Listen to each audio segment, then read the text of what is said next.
प्रणाम इंद्रदेव, प्रणाम समस्त देवगण।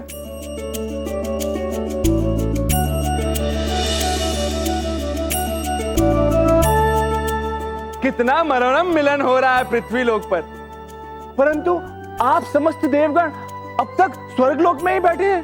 हाँ देव मुनि, इस अनूठे मिलन का दर्शन लाभ तो हम भी निकट से लेना चाहते हैं।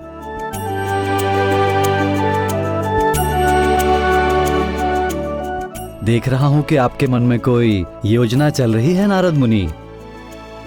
नारायण नारायण।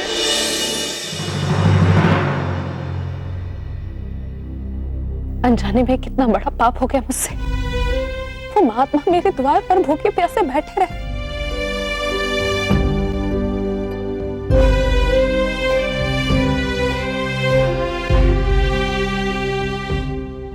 आज अगर सुबल की मां मुझे ना समझाती तो कितना बड़ा अनर्थ हो जाता। न जाने मेरा पश्चाताप कैसे होगा।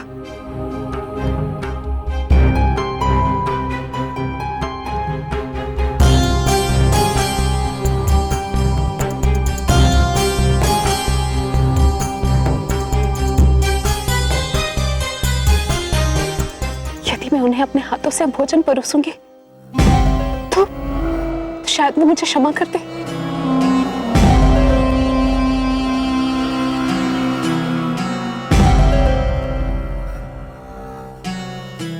अरे यशोदा, बाहर सुबल की माँ आई है मायके से, अभी अभी मिठाई लेकर तुमसे मिलने।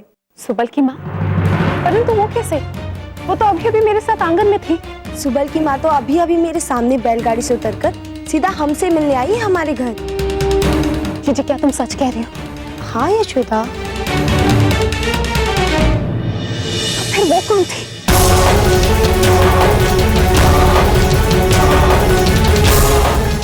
ईश्वर, कौन मायाविनी?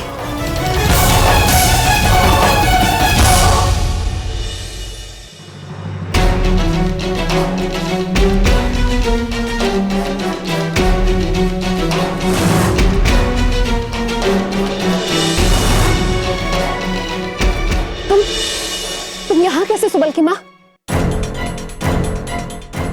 तुम्हें तो बहुत देर हो गई है ना, और अभी अभी तो तुम लल्ला को बाहर लेकर गई थी उस गुरुजी से मिलाने के लिए। नंदरानी, ये क्या कह रही हो तुम? मैं कब तुम्हारे लल्ला को कहीं लेकर गई? यशोदा, ये तुम क्या कह रही हो? ये अभी अभी तो मायके से आई है और मैंने तो लल्ला को इनके साथ कहीं जाते हुए नहीं देखा। जी मैं सच कह रही हूँ, मैंने कुछ दिन पहले ही इसके साथ लल्ला को बाहर भेजा था।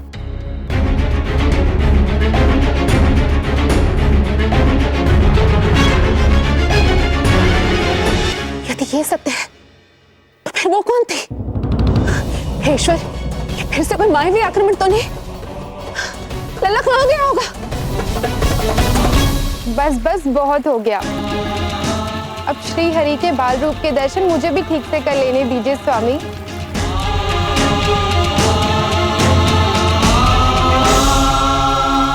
हाँ हाँ, क्यों नहीं देवी, आपके कारण ही तो हरि से मेरा मिलन हो पाया है। समझ नहीं आता मैं आपका धन्यवाद किस प्रकार करूं। इसमें धन्यवाद की क्या आवश्यकता है नाथ?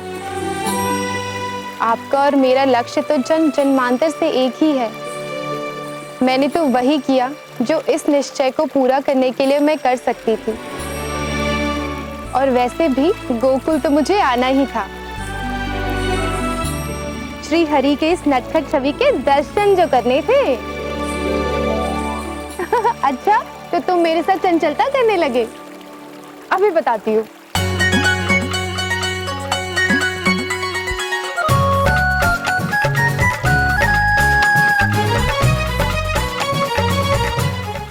रुको। बस माता, मुझे इतना लाभ करोगी तो किसी से मिलने का ही मन नहीं होगा। अभी मुझे किसी और से भी मिलना है। अरे, अभी आपको किससे मिलना है? तो ये सीमा, वासु के पिता आए थे मुझसे मिलने। तो महादेव, रहें वासु की।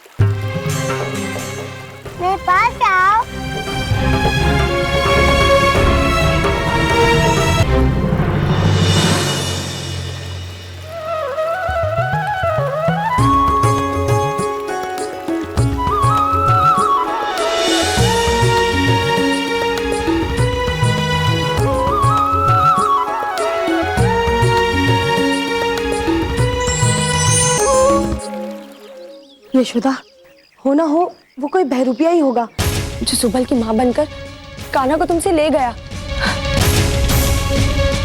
यशोदा, हमें शीघ्र ही बाहर चल के देखना होगा। हाँ जीजी, मुझे भी ऐसा ही लग रहा है। मेरे साथ फिर से छल हुआ है। भीतर यशोदा मैया का हृदय किसी अनिष्ट की चिंता से व्याकुल था और वहीं बाहर हरीश के मिलन होने वाला था।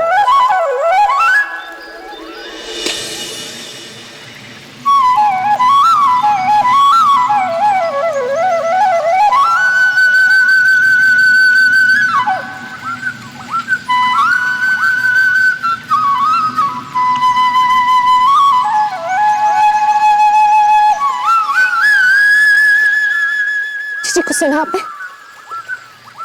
ये ध्वनि तो बाहर से आ रही। हाँ यशोदा, चलिए जीजी।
यशोदा, तुमने तो कहा था कि कान्हा सुबल की माँ के साथ खड़ा है, किंतु ये तो कोई और ग्वालिन है।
यशोदा, यशोदा,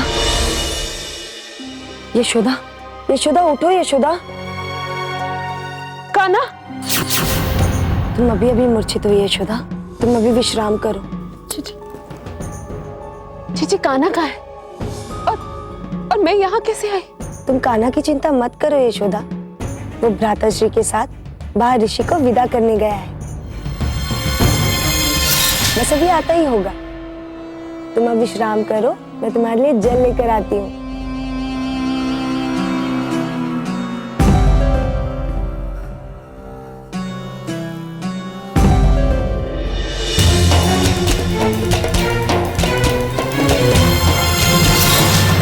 यशोदा,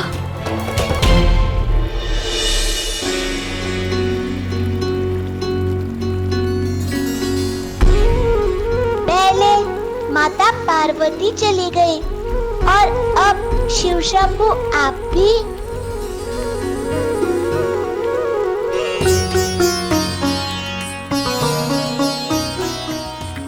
हमारे कारण आपको इतनी प्रतीक्षा करनी पड़ी। इस विलंब के लिए हम आपसे क्षमा चाहते हैं।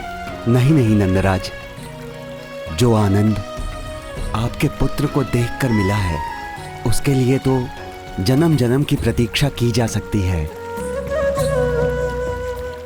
आपका बालक अद्भुत है, अद्वितीय है। तो इतना अच्छा आप यही है ना, हम मिलकर खूब खेलेंगे। नहीं लल्ला, मुझे जाना होगा। मुझे कुछ महत्वपूर्ण कार्य करने हैं। इसे क्या कार्य करने है कुछ। तुम ये भेंट रखो।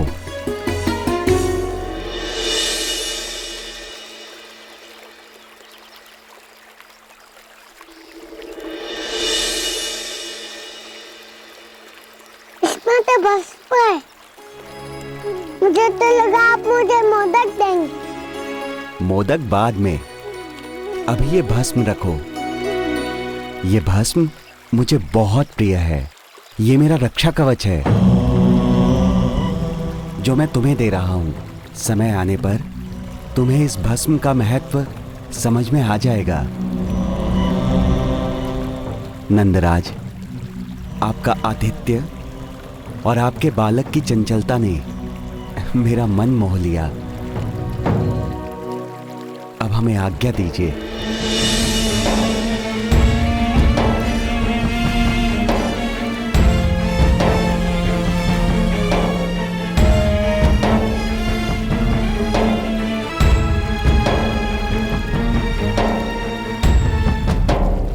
कान्हा,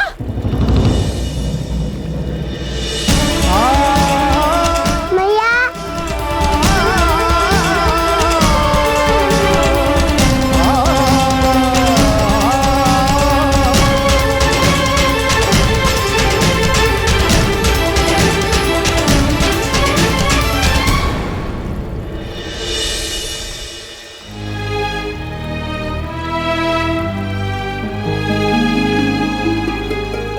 क्या हुआ मैया, इतनी बेबीत क्यों? आपने क्या देख लिया?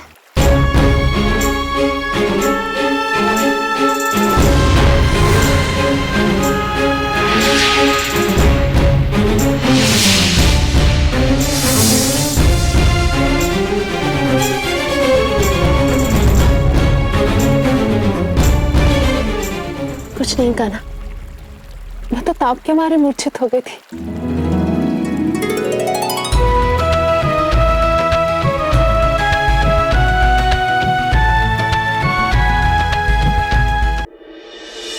जब माता ने सब कुछ देख लिया था तो फिर उन्होंने आपसे झूठ कहा ही क्यों?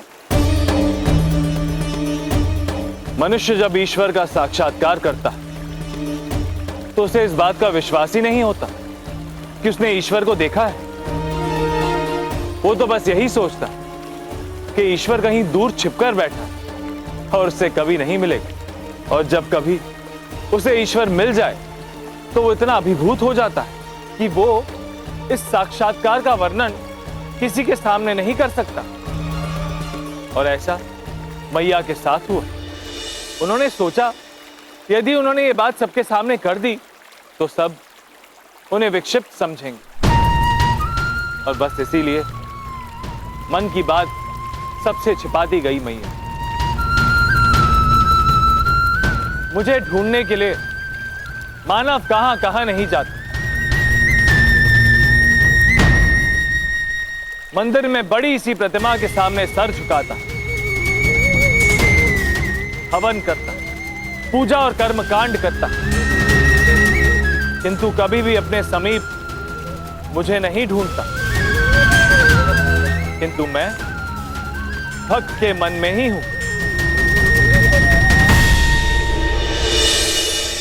किंतु अब तो मैया को समझ आ गया होगा ना कि आप कोई असाधारण दिव्य शक्ति है, किंतु फिर भी आप उनके समक्ष बालक ही बने रहे।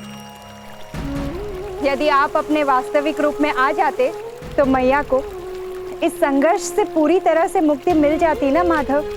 हाँ रुक्मिणी, परंतु उसके तुरंत पश्चात मैया की ममता भक्ति में बदल जाती। और मैं अपनी मैया का लाड खो बैठता। किंतु मैं तो गोकुल में मनुष्य बनकर मानव जीवन के सभी रसों का पान करने के उद्देश्य से आया था। ये बात तो ठीक कही आपने, परंतु मैया के मन में अंतर्द्वंद तो अभी भी चल ही रहा होगा ना। हाँ,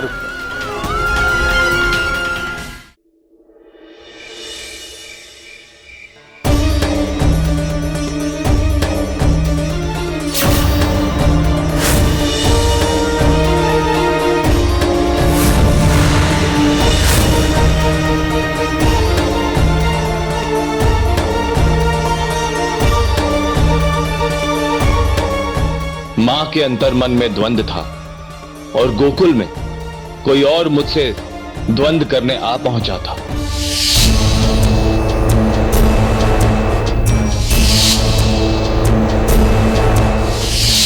आखिर इस प्रकार हमारी गाय लुप्त कहाँ हो सकती है? हाँ, हमें ठीक से पूरा जंगल छानना होगा।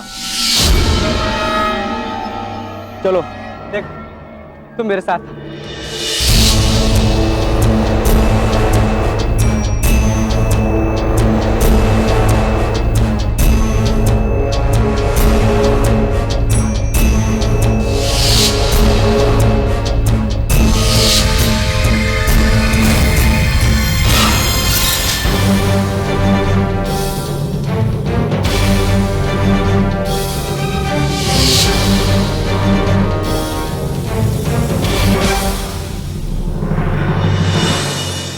सारा जंगल छान मारा पर कहीं कुछ पता नहीं चला।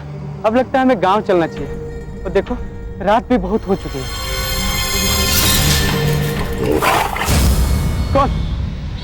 कौन है? क्या हुआ? कोई है यहाँ? कौन हो तुम?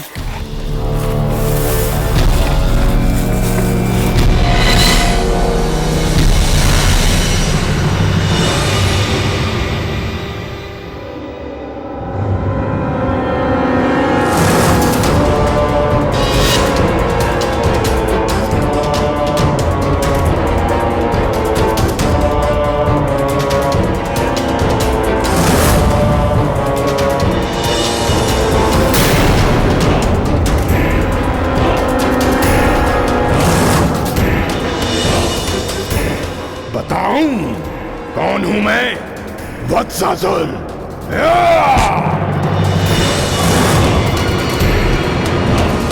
आ गए वत्सासुर।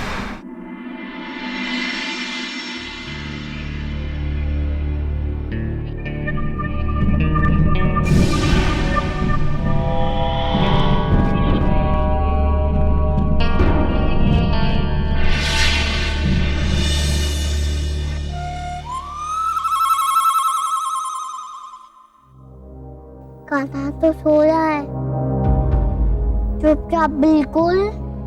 कान्हा के जाने से पहले हमें कार्य पूरा करना है। शीघ्र करो।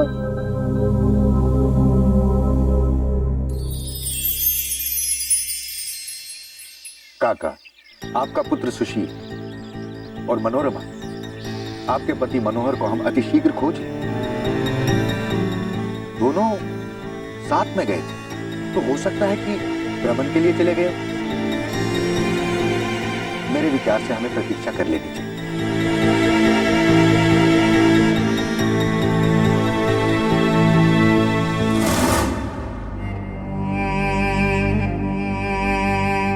जी, माखन का मटका तो भर गया।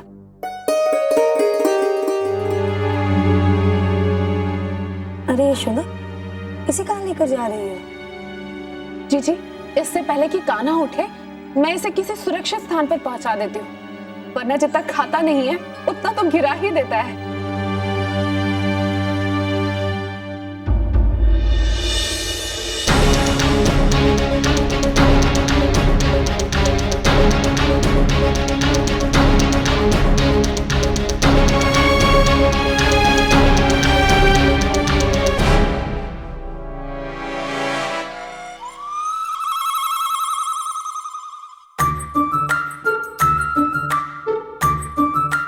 बार बार कान्हा अधिक माखन खा लेता है। चोरी करके भी हमें कुछ नहीं मिलता। आज इसे सोने दो, हम भी खाएंगे पूरा माखन। चलो चलो शीघ्र करो। अब देखना कितना आनंद आएगा जब कान्हा उठेगा और हम उसे बताएंगे कि हमने क्या किया। तब वो जल जाएगा। कौन जल जाएगा दाऊ?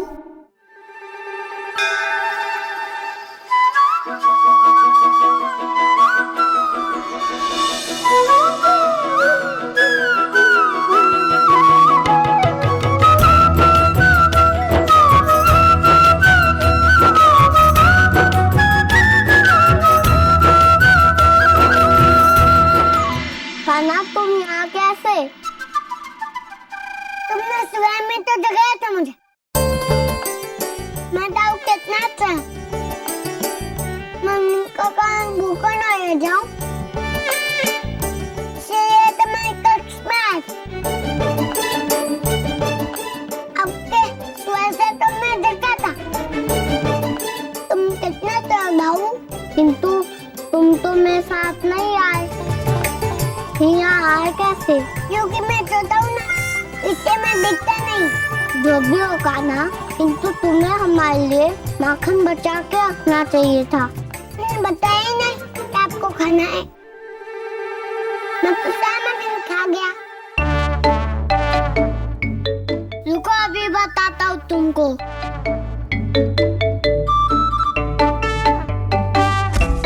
क्या बताओगे दाऊ?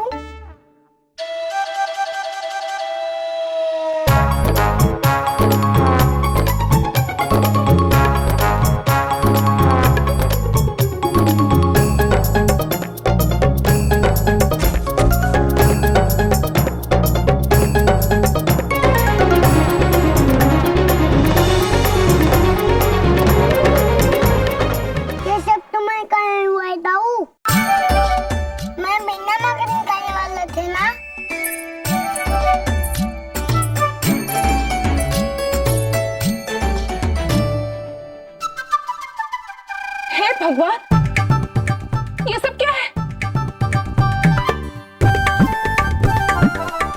तुम सब यहाँ क्या कर रहे हो? अरे इसे क्या हुआ? मैंने कुछ भी नहीं किया। मैं तो रोकना आया था यहाँ। नहीं मैया, कान्हा झूठ बोल रहा है। अच्छा बलराम, तो अपने छोटे भैया पर छोटा नाम लगाता है। ये बता, अगर सिर्फ कान्हा ने ही माखन खाया है, तो फिर तेरे मुख पर और इन सब के मुख और हाथों पर ये माखन कैसे लिपटे हैं?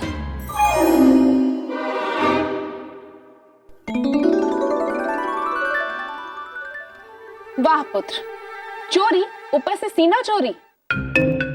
मैया ये झूठ बोल रहा है। बिना माखन खाए मुख पर और हाथों पर कैसे माखन लग गया? ये दाऊ अब आया ना आनंद। उसे छोटा छोड़कर गले में माखन खाने चले गए थे। तुम सब चोरी करते हो और दोष मेरे छोटे से कान्हा पर लगा देते हो। कान्हा पुत्र, शीघ्र तैयार हो जाओ, मैं तुम्हें मंदिर लेकर जाऊंगी। और मैं मैया, मुझे भी लेकर चलोगी ना मंदिर? नहीं बलराम, तुम हमारे साथ मंदिर नहीं चलोगे। मैंने तुम्हारे लिए और तुम्हारी टोली के लिए कुछ और प्रबंध कर रखा है।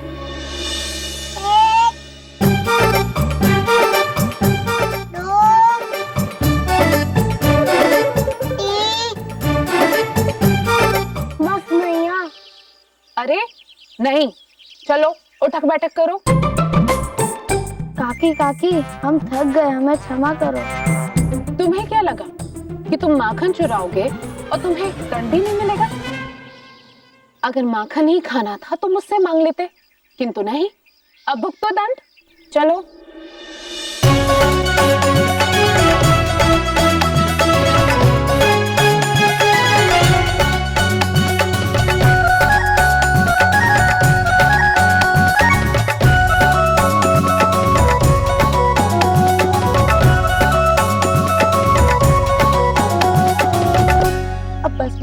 यशोदा, छोड़ दो बच्चों को। और तुम सब अब जाओ यहाँ से, और आगे से माखन की चोरी नहीं करना। नहीं जीजी, ये आप क्या कह रही हैं? हम इन्हें नहीं छोड़ेंगे, इन्हें दंड तो अवश्य भुगतना पड़ेगा। उठक बैठक जारी रहे, तब तक मैं मंदिर होकर आती हूँ। ठीक, चलो उठक बैठक करो।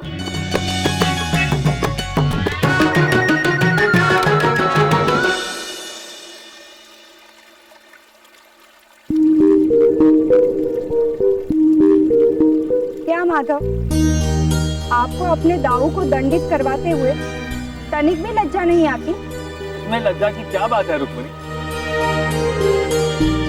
दाऊ को माँ से दंडित कराने में और चोरी करके माखन खाने में परम आनंद आता है। अरे वाह, चोरी करे आप और दंड भुगते दाऊ। माखन चोर तो आप पहले से ही थे, अब झूठ भी बोलने लग गए। रुक्मिणी, तो क्या तुम मुझे चोर और झूठा कह रही हो? देखो रुक्मिणी, मैं मैया से कोई असत्य नहीं कह रहा था। अच्छा, तो आपने मैया से कोई असत्य नहीं कहा, तो फिर माखन खाने के बाद आपने दाऊ और अन्य बालकों की शिकायत क्यों की? रुक्मिणी, मैंने तुमसे पहले भी कहा था ना कि सारे गोकुलवासी मुझ में और मैं उनमें बसता। और जब मैंने माखन खाया तो पेट मेरा नहीं, दाऊ और सभी ग्वालों का भरा था। और यही सत्य है रुक्मिणी। आपसे तर्क करने जितनी तीक्ष्ण बुद्धि तो नहीं है माधव मेरे पास।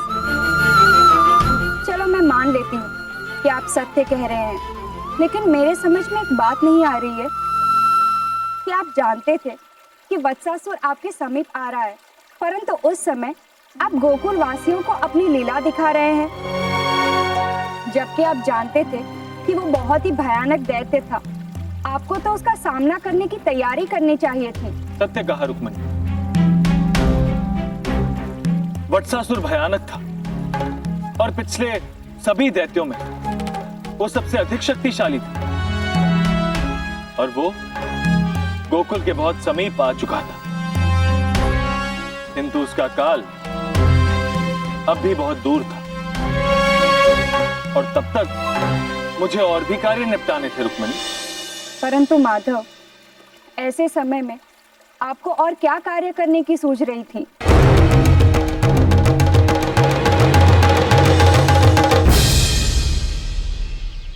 नंदराज को मेरा प्रणाम। प्रणाम उपनंद। कहो, क्या सूचना है? उन दोनों ग्वालों का कुछ पता चला? नहीं नंदराज, हमने गांव के कोने कोने में ढूंढ लिया, किंतु सुशील और मनोहर की कोई सूचना नहीं मिली। उपनंद, पता लगा कि अंतिम बार उन्हें गांव के किस तरफ देखा गया था? पता नहीं उनके परिजनों पर क्या बीत रही होगी यार। मैं जानता वो बहुत चिंतित है, किंतु चिंता करने से क्या होगा?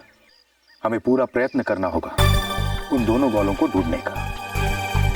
हो सकता है कि वो किसी संकट में हो और उन्हें हमारी सहायता की आवश्यकता हो,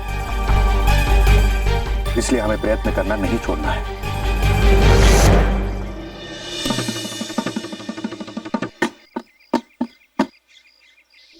सुनो सुनो सुनो, आज यहाँ एक बहुत बड़े विदूषक आने वाले हैं, जिन्होंने जंगल में वर्षों तक घोर तपस्या की है और अलौकिक शक्तियां प्राप्त की हैं।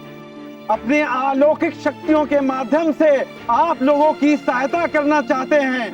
समर नामक विदूषक ने आपकी सेवा के लिए ये गोकुल गांव चुना है।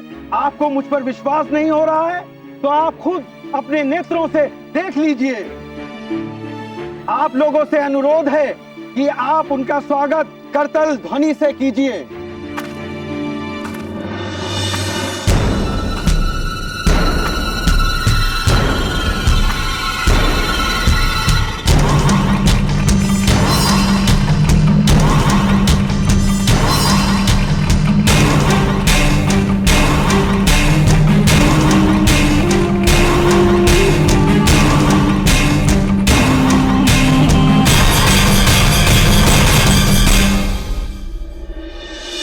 ये कोई साधारण व्यक्ति नहीं है, इनकी शक्तियां अद्भुत हैं। कोई यहाँ से नहीं हिलेगा। ये विदूषक समन का आदेश है।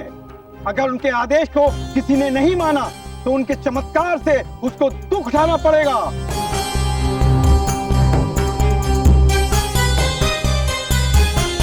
अब आप देखिए उन पत्थरों को, कैसे मैं उन पत्थरों को लड्डू बना देता हूँ।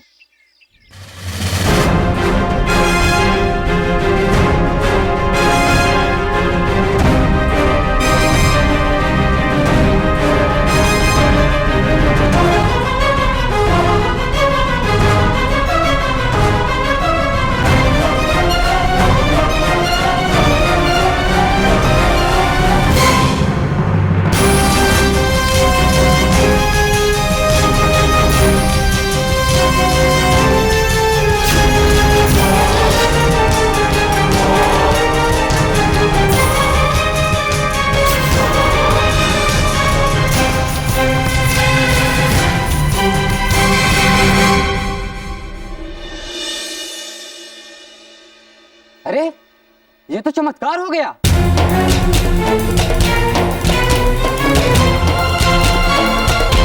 अब आप सभी हो जाइए तैयार कि अब मैं करने वाला हूं अपना अगला चमत्कार।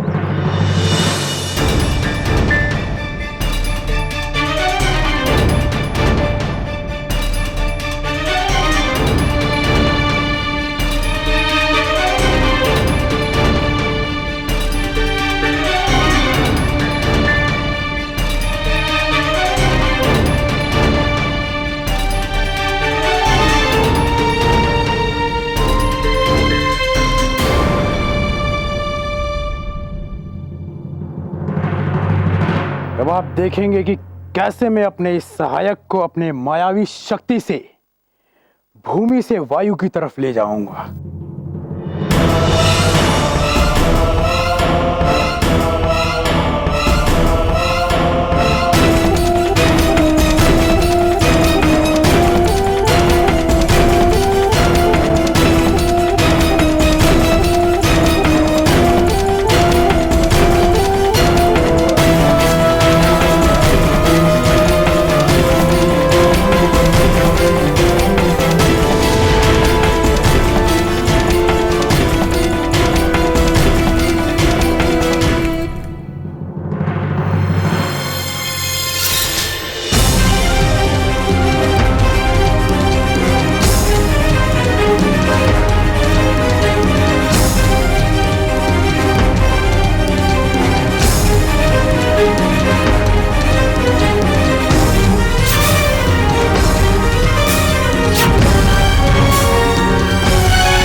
क्षमा कीजिए, मेरे लल्ला के कारण आप सबके मनोरंजन में बाधा है।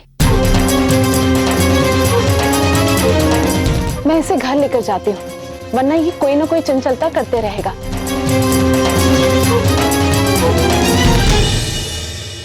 वैसे भी मुझे घर पे बहुत सारा काम है।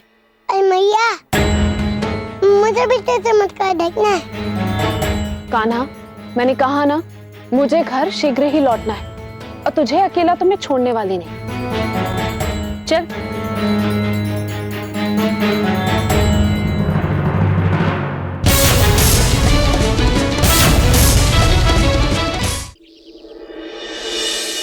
कान्हा, जाओ अपने दाऊ को प्रसाद दो।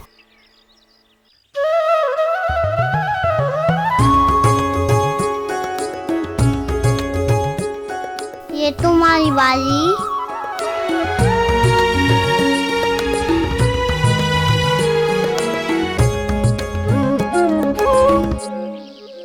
अभी तक क्या दी तुम मुझसे? पेशाब भी नहीं खाए है। ये खाना बहुत स्वादिष्ट है।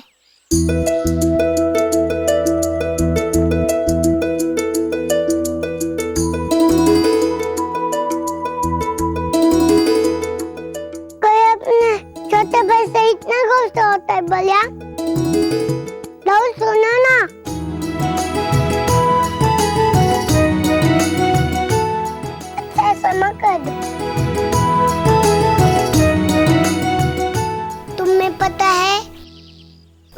लोक में क्या चमत्कार किया उसने? हाँ, तुम्हें तो अच्छे से पता होगा ना।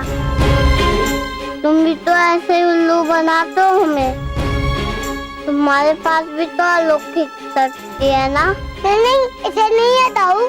तुम सबसे झूठ बोल सकते हो कान्हा, पर मैं सब कुछ जानता हूँ। मेरे पास भी कुछ अलौकिक शक्ति है, किंतु मैं उनका दुरुपयोग नहीं करता। यदि हमने मनुष्य रूप में जन्म लिया है, उसकी मर्यादा का पालन करना चाहिए। यदि अगली बार कोई चालाकी की तो सोच लेना, मैं तुमसे कभी बात नहीं करूँगा।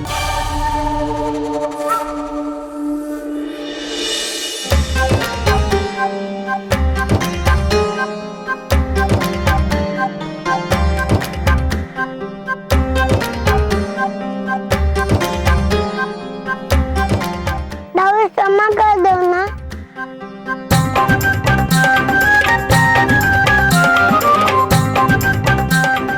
तुमको तो मैं कोई जादू कर दिखा दूं, क्या तो वो अपमान भी जाओ ना। दाऊ मान जाओ ना। चोट लग गई। दाऊ तुम्हें चोट लग गई, लो मैं ठीक कर देता।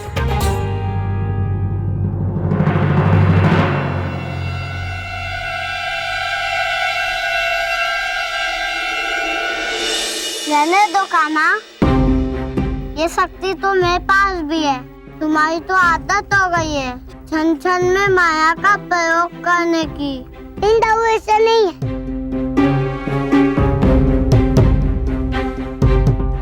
क्योंकि दाऊ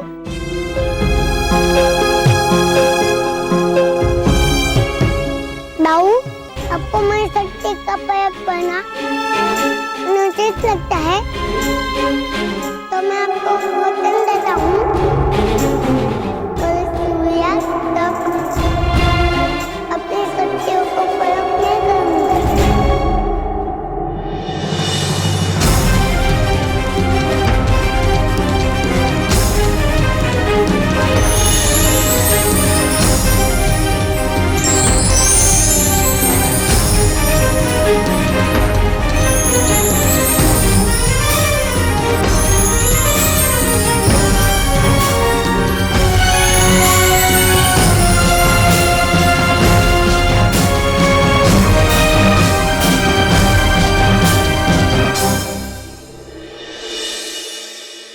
देखा दाऊ, मैंने अपनी सभी शक्तियाँ त्याग दी। तो अपने अनुज को क्षमा कर दीजिए। पहले अपना दिया हुआ वचन तो पूरा करो, तब देखेंगे।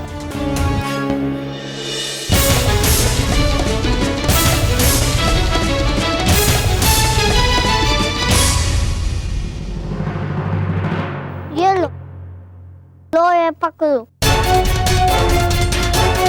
और इसे ठीक करो, वो भी बिना किसी शक्ति के।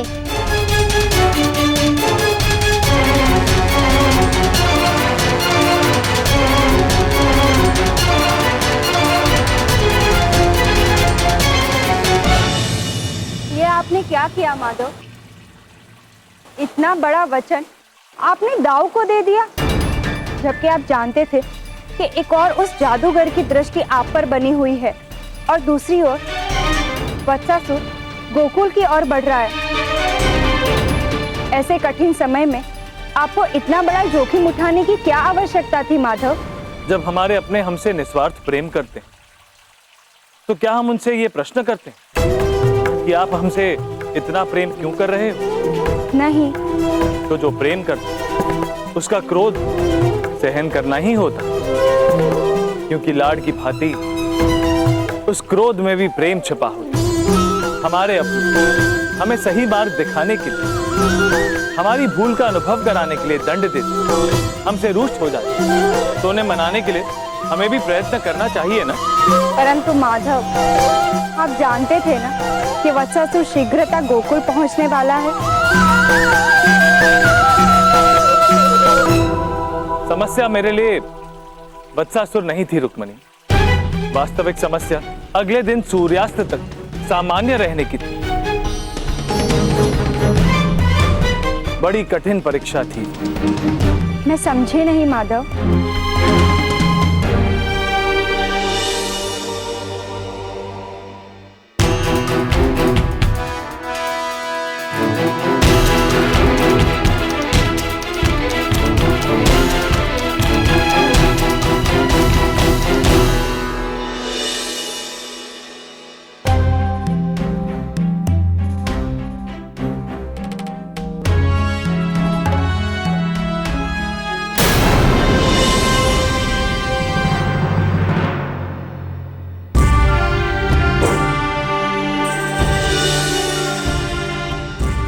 मैंने मगर नहीं खाया मैया, तुम्हारे सौगन। मैया की झूठी सौगंध खाता है तू? बच्चा खान, तू ऐसे नहीं मानेगा।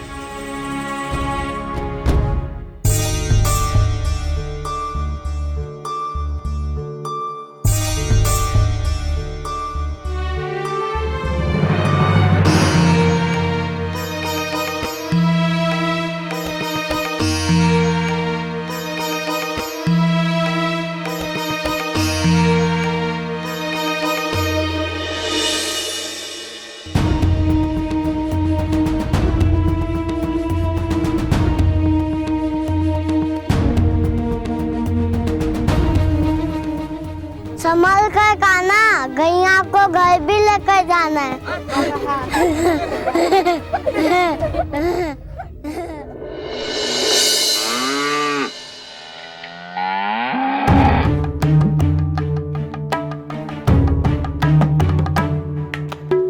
एक साधारण बालक बनना भी सच में बहुत कठिन कार्य है। अब बुढ़ी और उसके बच्चे भी बहुत शरारत करने लगे। आज पहली बार ऐसा हुआ कि माखन भी नहीं खाया और दंड भी मिला है।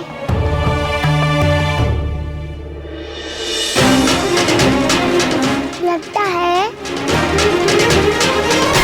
जो देवता राहु के साथ मिल गए हैं और सोने का नाम ही नहीं ले रहे।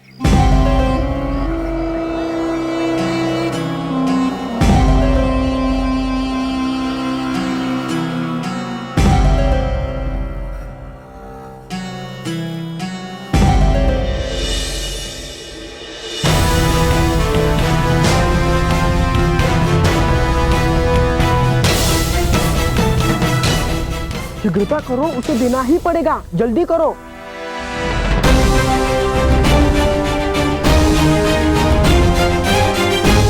भाई काका, आप ये सब सामान किसे देने जा रहे हैं? अरे पता नहीं वो सिद्ध जादूगर कितना चमत्कारी है, उसे ही दान देने के लिए जा रहे हैं। तुम भी चलो लल्ला, आशीर्वाद ले लो।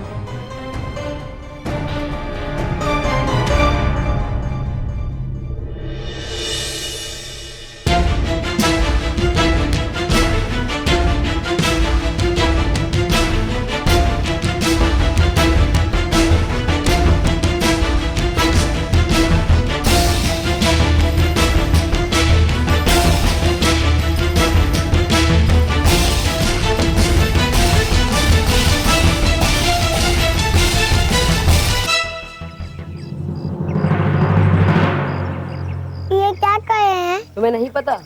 ये सिद्ध ध्यान लगा रहे हैं ताकि जल में अग्नि जल सके। बाबा रे बाबा, कितना बड़ा चमत्कार है ना। अग्नि, और वो भी जल में। हाँ।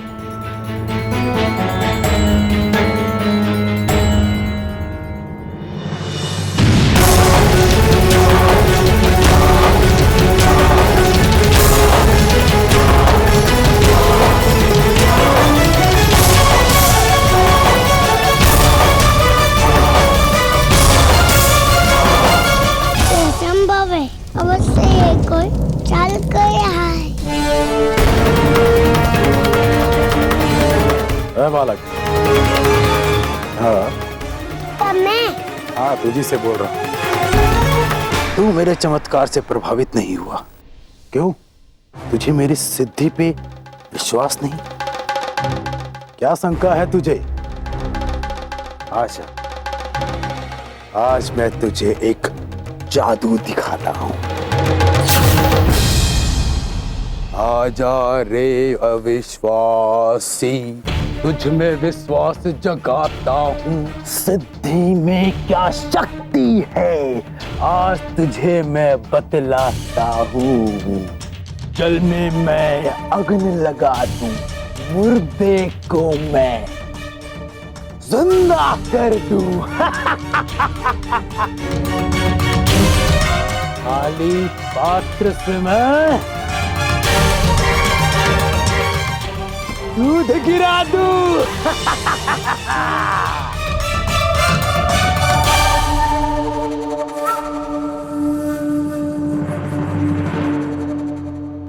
बालक से मैं सशक्त बना दूं।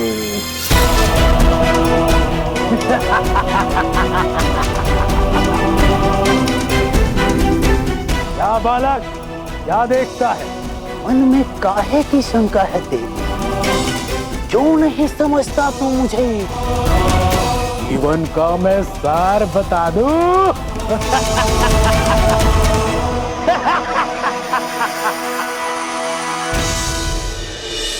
परंतु माधव, आपको उस जादूगर से किस बात की शंका थी?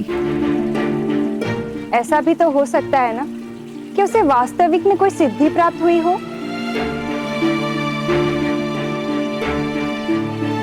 नहीं रुक्मणी, जिस प्रकार फल से लदे हुए वृक्ष झुक जाते हैं, उसी प्रकार सिद्धि प्राप्त किए हुए लोग और विनम्र हो जाते।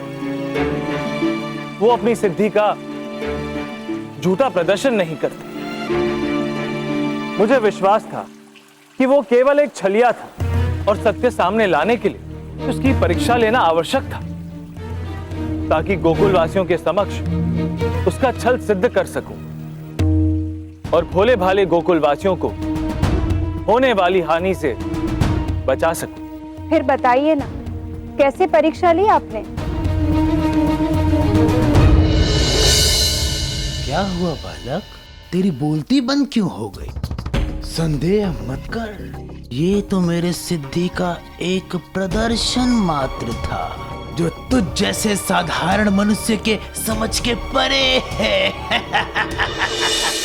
क्या आप मुझे सशक्त बना सकते हैं?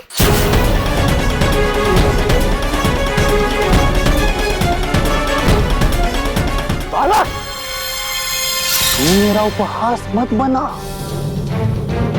तू मेरे शक्तियों के समक्ष कुछ भी नहीं।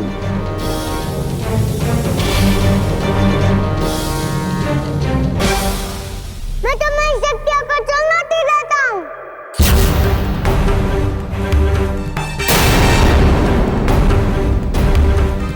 यदि तुम मुझे सशक्त बना दिया, तो मैं तुम्हारी शक्तियों के आगे झुक जाऊंगा।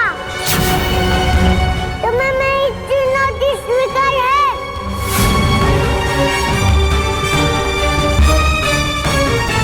बना पाओगे मुझे सशक्त? क्या हार मानते हो?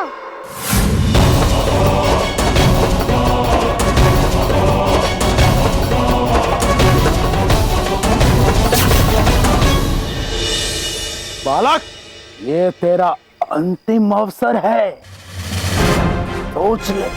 मैंने तो सोच लिया है। संदेह तो आपको अपनी शक्तियों के हो रहा है। ठहरो कृष्णा, ऐसा मत करो। मैं तो ऐसा ही करूंगा।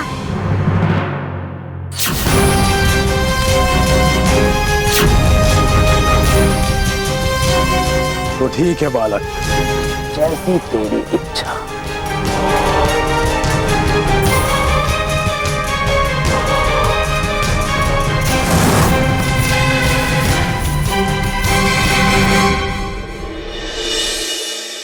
दाऊ दाऊ, क्या हुआ? कान्हा ने जादूगर को चुनौती दी है।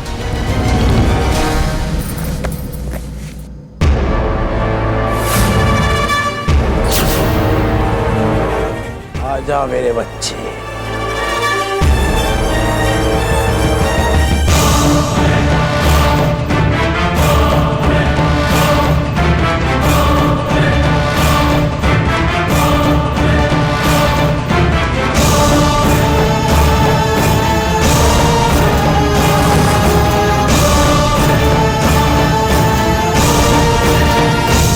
जैसे ही ये बक्सा बंद होगा, ये बालक शशक में बदल जाएगा।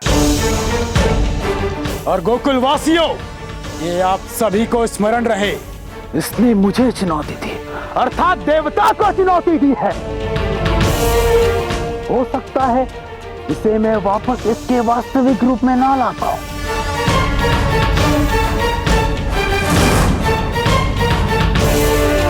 बोलो बालक, तुम्हारे पास अंतिम अवसर है। क्या तुम अब भी ये करना चाहते हो? मैं तैयार हूँ।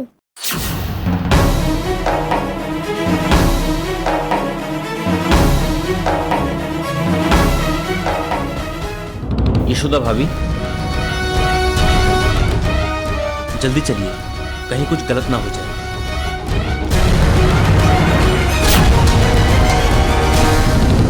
एक बार फिर सोच ले बालक, कहीं बाद में पछताना ना पड़ जाए। बाबा मुझसे पूछकर अपने समय बदलने से अच्छा आप स्वयं को सिद्ध कर। ठीक है बालक, जैसी तेरी इच्छा। अब मैं ये बक्सा बंद करने जा रहा हूँ गोकुलवासियों। आप सबको स्मरण रहे कि इस बच्चे ने मुझे चुनौती दी, और जो हो रहा है इस बालक की इच्छा से हो रहा है।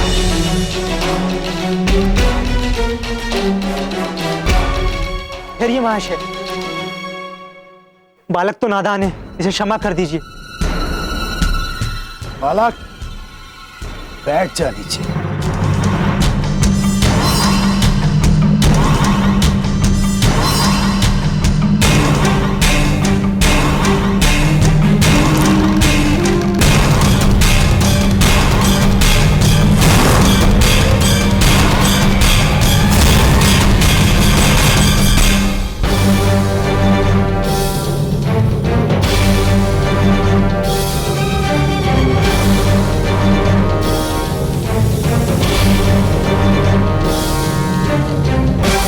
मैंने बार बार मना किया था इस बालक को, लेकिन इस बालक ने मेरी एक बात न मानी और मेरी कला का उपहास बनाया। अब ये बक्सा खुलेगा और ये बालक खरगोश में बदल जाएगा।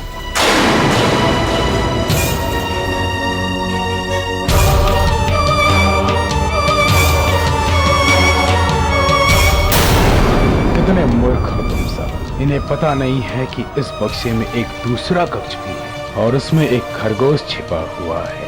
अब मुझे केवल इस बालक को बंदी बनाकर रखना है और इस सभी मूर्ख गोकुल वासियों से धन जमा कर यहाँ से प्रस्थान करना है।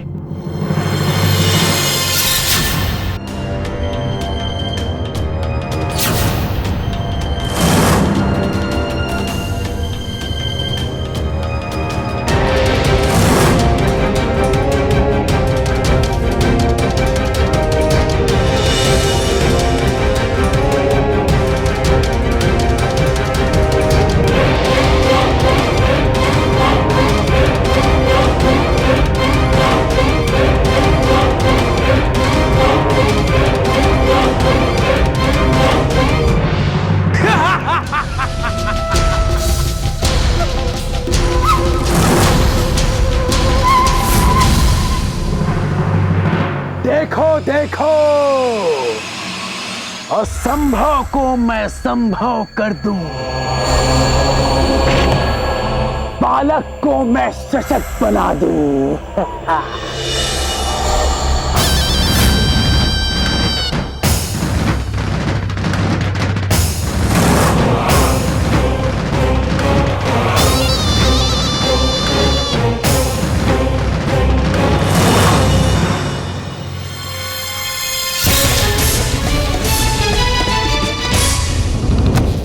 असंभव, बच्चा कहाँ गया?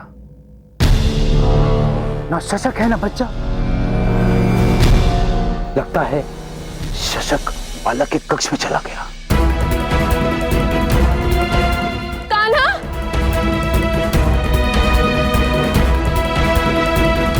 कहाँ है मेरा पुत्र?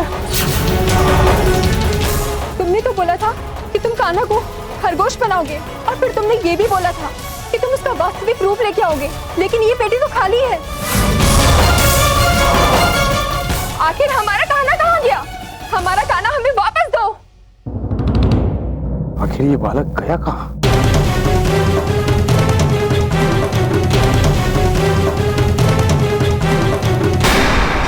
ये क्या था माधव?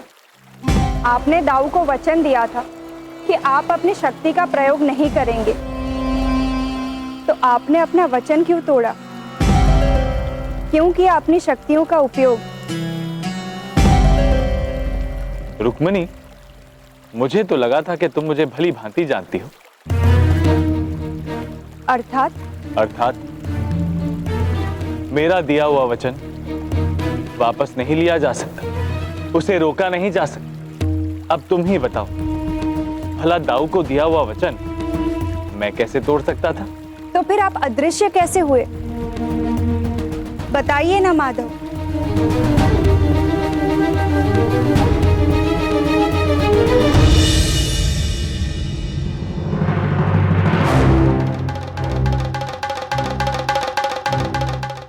तो आपने मुझे निकाला क्यों?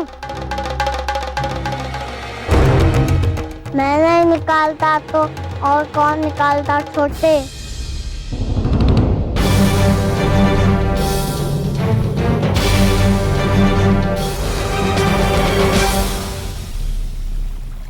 दाऊ ने ऐसा किया, परंतु माधव वो तो आपसे रुष्ट थे, तो फिर उन्होंने ऐसा क्यों किया?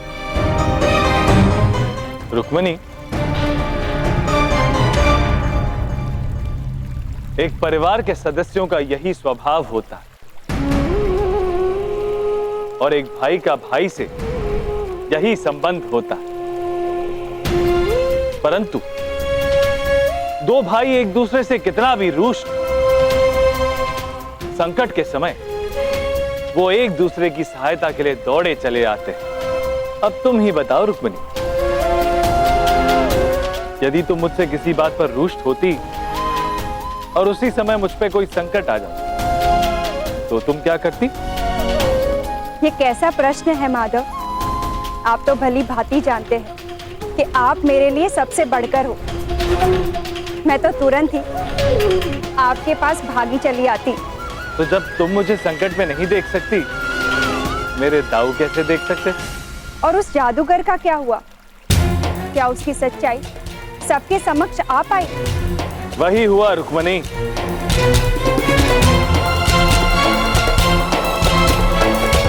जो उसकी नियति में था। हाँ हाँ, सोच क्या रहे हो? कृष्णा को वापस लाओ। मुझे लगता है देवता उससे क्रोधित हो गए और उसे सदैव के लिए गायब कर दिया।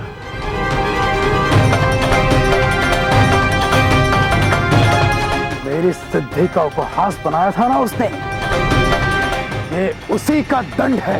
नहीं, ऐसा नहीं हो सकता। झूठ बोल रहे हो तुम। मेरे पुत्र को मुझसे कोई अलग नहीं कर सकता। कहाँ है मेरा पुत्र? बोलो। या तो तुम मेरे पुत्र को लौटा दो या मुझे भी वहां भेज दो। मैं स्वयं अपने पुत्र को ढूंढ लूंगी।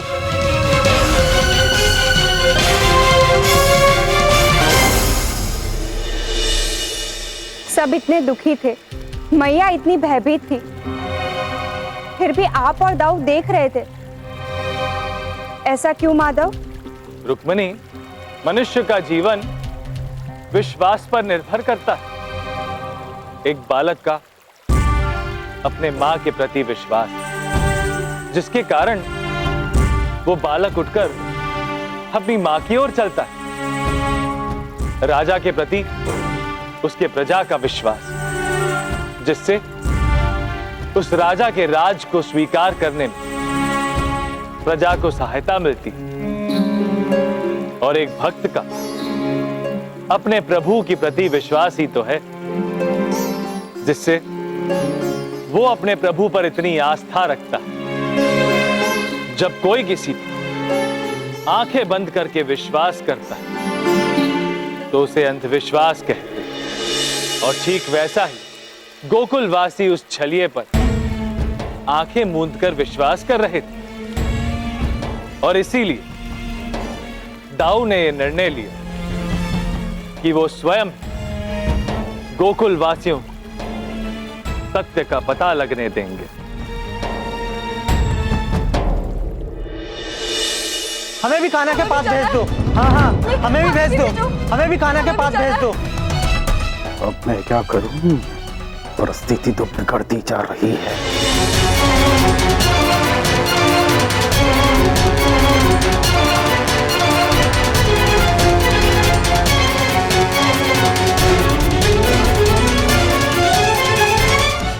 बस करो, रुको रुको।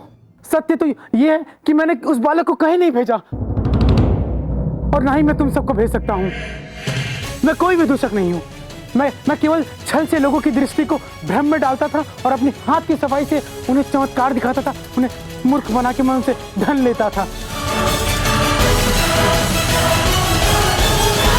मैं गोकुल भी इसीलिए आया था, मुझे क्षमा कर दीजिए। मैं किसी को खरगोश नहीं बनाता। खरगोश तो पहले से ही इस बक्से में था जिसे मैं दूसरी तरफ से निकालता था और चमत्कार दिखाता था, परंतु आज तो स्वयं चमत्कार हो गया और ना जाने वो बालक कहां चला गया। आप सब देखिए, यहाँ पे ये जो यंत्र है, मैं इसे पैर से ऐसे करता था और वो फाटक अचानक बंद हो जाए और ऐसा दिखता था जैसे मनुष्य गायब हो गया। मैं किसी को गायब नहीं करता। मुझे क्षमा कर दीजिए, मुझे जाने दीजिए। यदि तुम्हें नहीं पता कि मेरा पुत्र कहाँ है, तो फिर किसे पता होगा? बोलो, ईश्वर के लिए बोलो, मेरा पुत्र कहाँ है? कहाँ है मेरा पुत्र?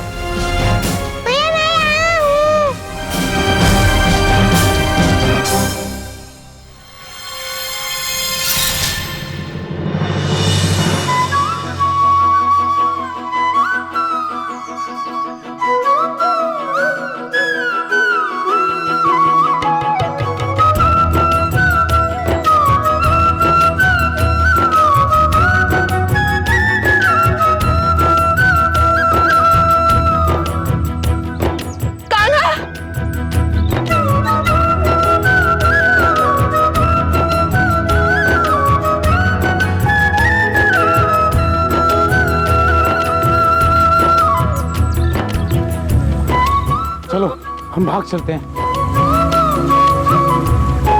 कहाँ भागे वहाँ से? जाने से पहले हमारा जादू नहीं देखोगे।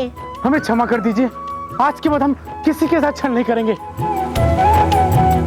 बाले कृष्णा कृष्णा, बाले कृष्णा कृष्णा, मिटाए मन की तृष्णा। बाले कृष्णा कृष्णा, बाले कृष्णा कृष्णा, बाले कृष्णा कृष्णा, मिटाए मन की तृष्णा। बाले कृष्णा कृष्णा।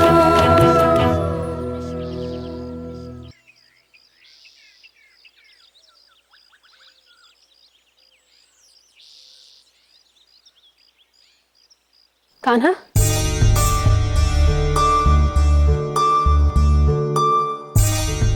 पुत्र, तू अकेले रह लेगा ना? देख, कोई शरारत मत करना और बाहर तो बिल्कुल मत जाना। मैं और बाबा जल्दी लौट आएंगे, ठीक है? चिंता मत कर मैया, आपका कान्हा भैया होगी। मुझे छोड़ के जाने का बिल्कुल मन नहीं कर रहा पुत्र, परंतु क्या करूं मैं? पंडित जी ने हम दोनों को शीघ्र ही बुलाया है, इसलिए जाना पड़ रहा है। व्यर्थ चिंता मत करो यशोदा, लल्ला को कुछ नहीं होगा, है ना लल्ला? अब अधिक विलंब मत करो, पंडित जी प्रतीक्षा कर रहे हैं। अच्छा सुन, बड़ी मैया को तंग मत करना, ठीक है? आती हूँ।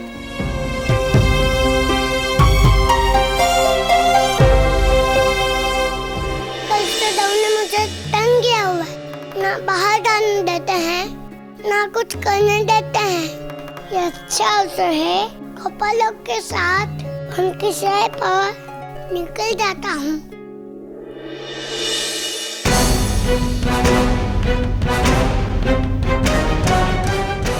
कहाँ जा रहे हो कान्हा?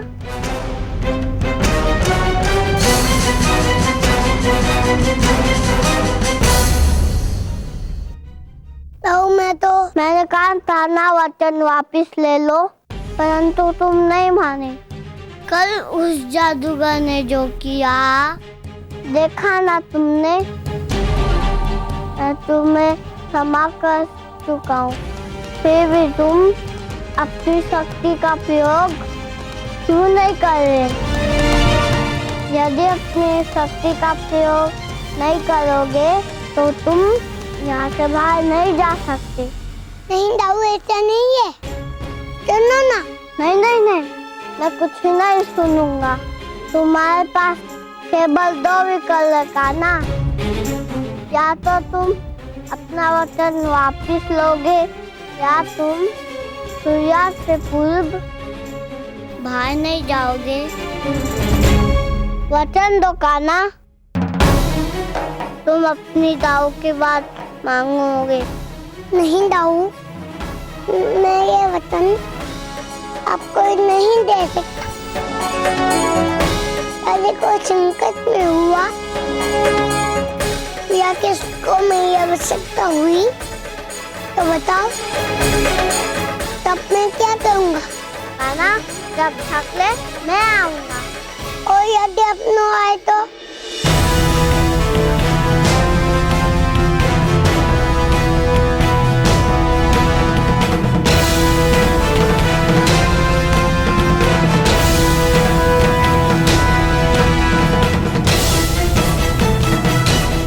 क्या कहे हो दाऊ?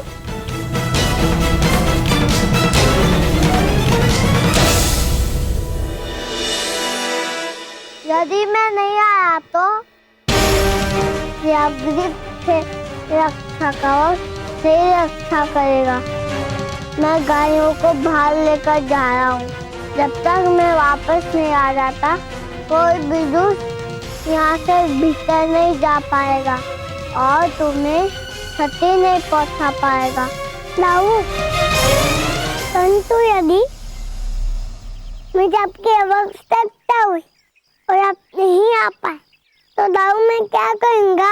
मैंने कहा ना मैं आ जाऊँगा, और यदि नहीं आया तो मुझे 3 बार पुकारना, और फिर भी मैं नहीं आया तो तुझे बाहर जाने की आज्ञा है, परंतु उसके पहले नहीं।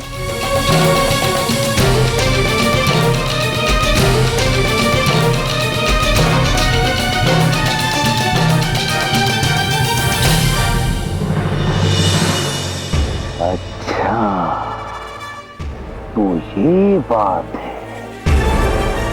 वो मेरा संदेश सही निकला। वो मायावी बालक है, किंतु आज वो असहाय। अपनी शक्तियों के बिना वो एक साधारण बालक है।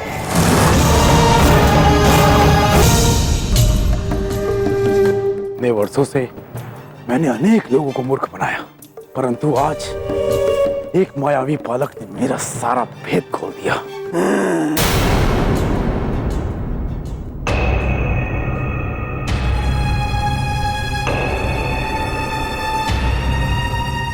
कौन है? कौन है वहां?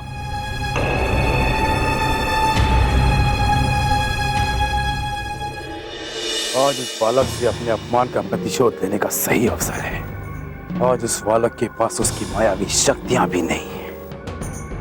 वो केवल एकमात्र साधारण बालक ही तो है, परंतु वो कवच, उस कवच के भीतर जाना मेरे लिए मुमकिन नहीं। मैं उसे बाहर कैसे निकालूं?